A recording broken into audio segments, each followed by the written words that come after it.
कहानी का नाम है तीन भाइयों की लड़ाई और बीरबल की जादुई जाल।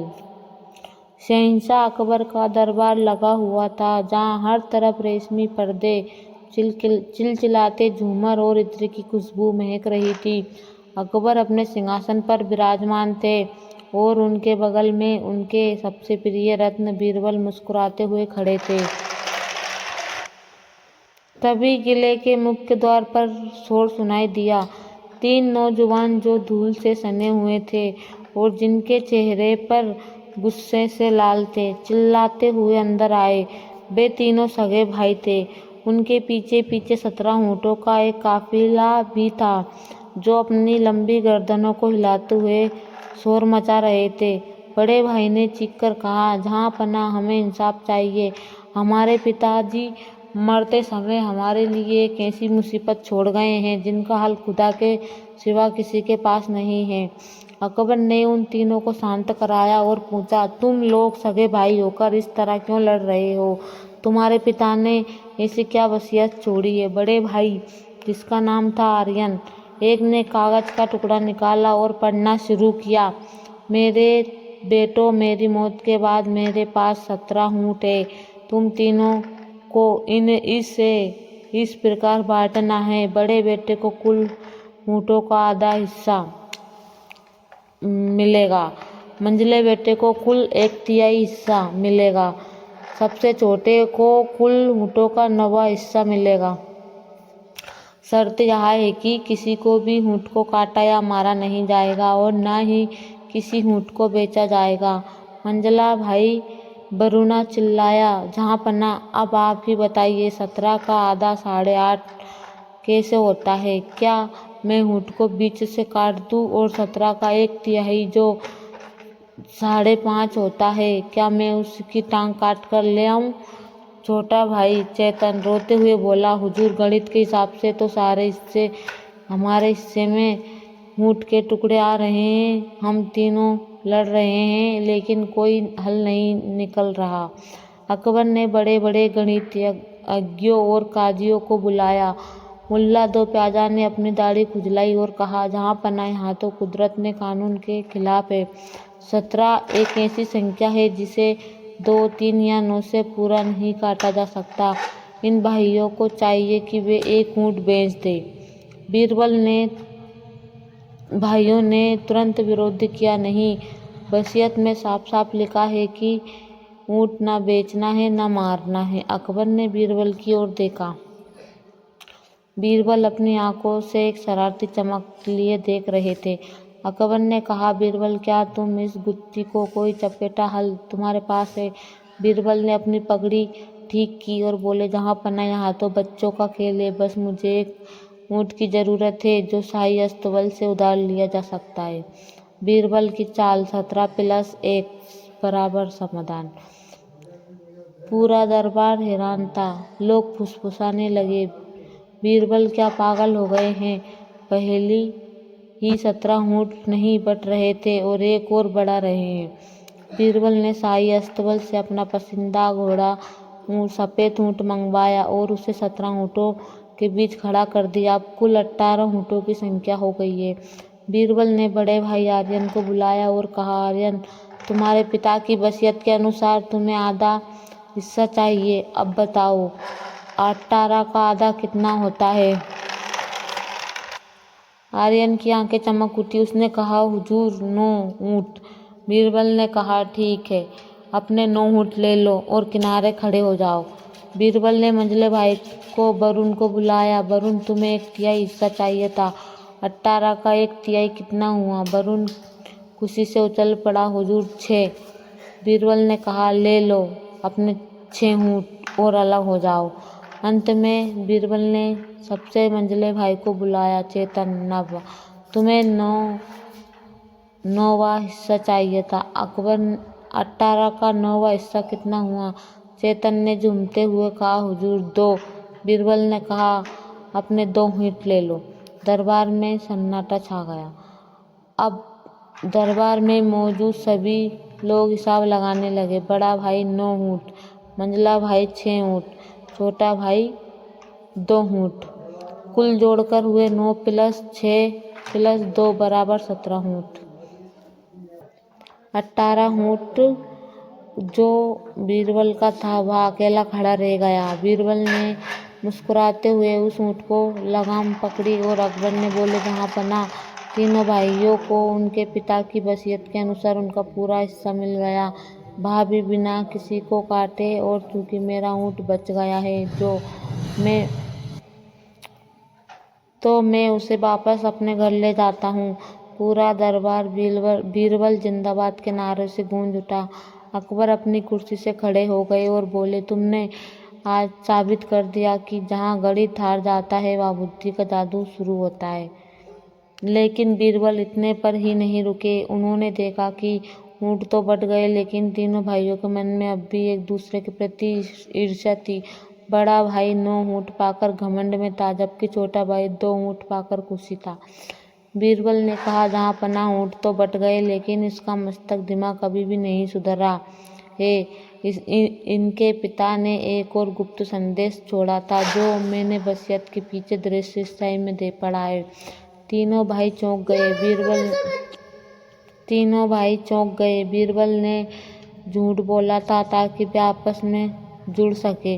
बीरबल ने कहा, वसीयत कहती है कि जिसके ऊँट सबसे पहले बीमार पड़ेंगे उसे अपने ऊँट बाकी भाइयों को देने होंगे, और अगर तीनों भाई मिलकर एक बड़ा व्यापार शुरू करेंगे तो वे इन 17 ऊँटों को 1700 बना सकते हैं।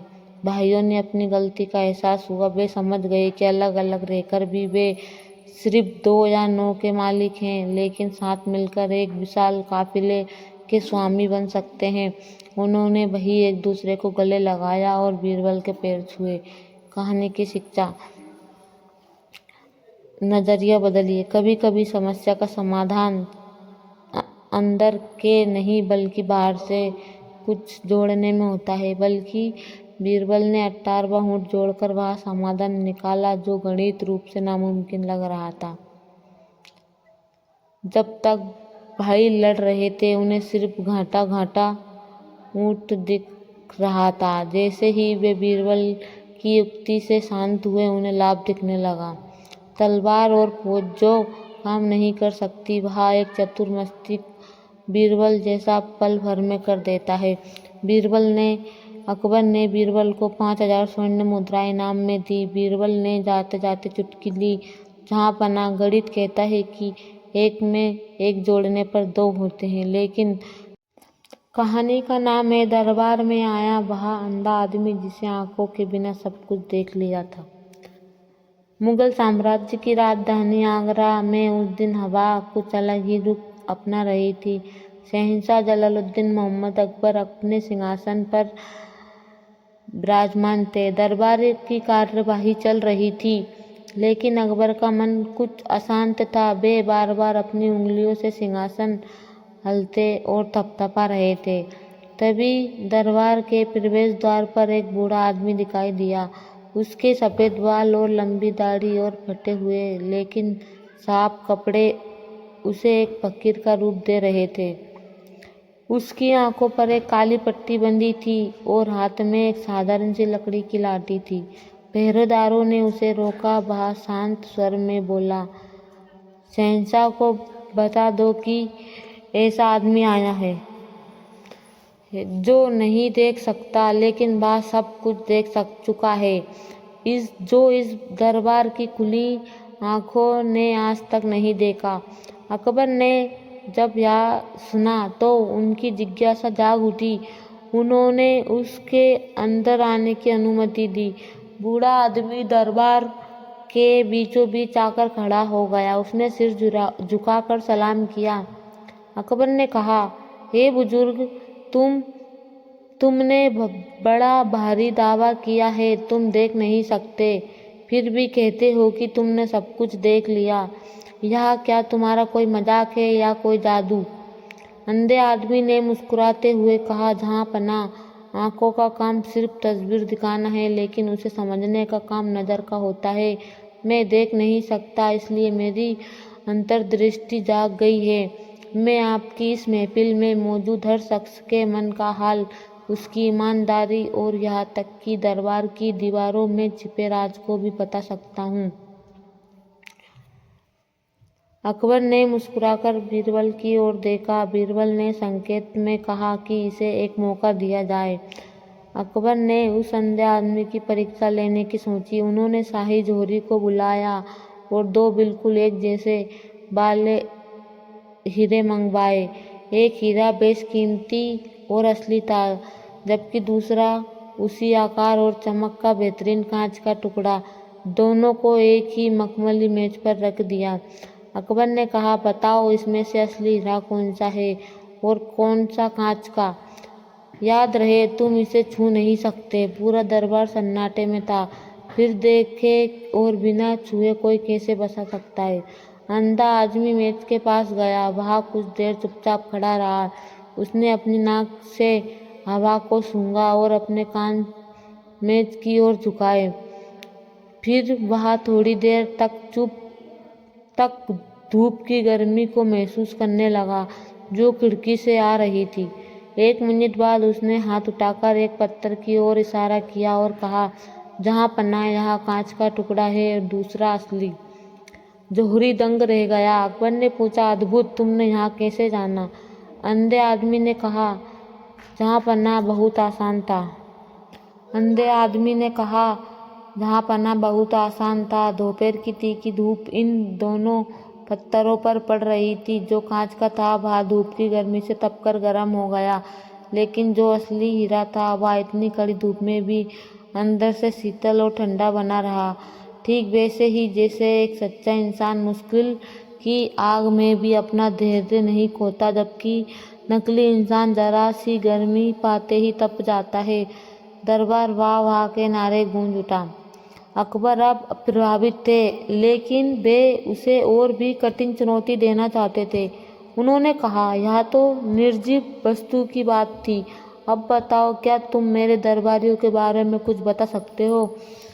अंधे आदमी ने कहा, हुजूर, सबसे वफादार और सबसे ईमानदार दरबारी को मेरे सामने खड़ा कीजिए, मैं उसे बिना छुए बता दूंगा। अकबर ने एक ऐसे मंत्री को बुलाया जो बरसों से वफादार था और ऐसे एक सिपाही को जिस पर चोरी का शक था लेकिन सबूत नहीं थे। अंधा आदमी उनके पास से गुजर रहा था। उसने केवल उनकी सांसों की गति और उनके शरीर की गंध को महसूस किया। उसने सिपाही की ओर इशारा करते हुए कहा, यह अपराधी है, इसकी सांसें तेज है और इसके शरीर से डर का दुर्गंध आ रही है। और यह मंत्री निष्पाप है क्योंकि इसकी धड़कन एक संगीत की तरह लयबद्ध है। अकबर हैरान थे क्योंकि बाद में जांच में सिपाही ने सच उगल दिया। अब बीरबल की बारी थी। बीरबल ने सोचा कि इस आदमी की देखने की शक्ति इतनी चरम सीमा जांची जाए। बीरबल ने उस अंधे आदमी से पूछा, बाबा, आपने सब कुछ देख लिया, क्या आप यह बता सकते हैं कि इस समय शहंशाह के मन में क्या चल रहा है? यह एक खतरनाक सवाल था। अगर वह गलत बोलता तो अपमान होता, अगर वह बहुत सच बोलता तो शहंशाह को बुरा लग सकता। अंधा आदमी थोड़ा गंभीर हुआ। उसने अपनी लाठी जमीन पर पटकी और बोला, शहंशाह के मन में इस समय युद्ध चल रहा है। वे यह सोच रहे हैं कि क्या वे अपनी प्रजा के लिए एक राजा हैं या एक पिता हैं। वे इस कलकश में हैं कि न्याय बड़ा होता है या दया। अकबर की आंखों में चमक आ गई। वे सचमुच सुबह एक विधवा के बेटे की सजा माफी के बारे में सोच रहे थे। अंधे आदमी ने जाते जाते एक लिफाफा अकबर के हाथ में दिया और कहा, जहाँ पना, इसमें वह राज लिखा है जिसे मैंने इस दरबार में देखा है, पर मैं बोल नहीं सका। इसे आप अकेले में पढ़ लीजिए। जब अकबर ने एकांत में वह कागज खोला तो उसमें लिखा था, यह शहंशाह, आंखों वाले अक्सर वही देखते हैं जो वे देखना चाहते हैं, लेकिन एक अंधा वह देखता है जो सत्य होता है। आपने मुझे परखा, लेकिन क्या आपने खुदा को परखा? आपके दरबार में चाटुकारों की भीड़ है जो आपकी आंखों पर पट्टी बांधना चाहती है। असली अंधा वह नहीं जिनकी आंखें नहीं, असली अंधा वह है जो सच को सामने देखकर भी अपनी सत्ता का अहंकार में उसे अनदेखा कर देता है। अकबर को यहाँ पढ़कर सन्न रह गए। उन्हें एहसास हुआ कि यह साधारण अंधा कोई मामूली फकीर नहीं बल्कि एक महान दार्शनिक था जिसे अकबर को आईना दिखाया था। आंखों से केवल सत्ता दिखाई देती है, लेकिन बुद्धि और अनुभव से गहराई।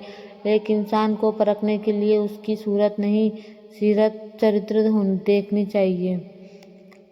जैसे हीरा धूप में ठंडा रहता है, वैसे ही श्रेष्ठ व्यक्ति कठिन परिस्थितियों में शांत रहता है। सत्ता और पैसा और पद अक्सर हमारी आंखों पर ऐसी पट्टी बांध देते हैं कि हम अपने आसपास हो रहे गलत को देख नहीं पाते। सच बोलने के लिए आंखों की नहीं, जिगर की जरूरत होती है।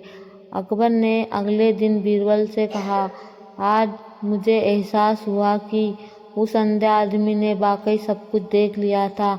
उसने मेरी उन कमियों को भी देख लिया जो मैं खुद छिपा रहा था। बीरबल ने मुस्कुराते हुए कहा, जहाँ पनाह जिसे अपनी कमियां दिखने लगे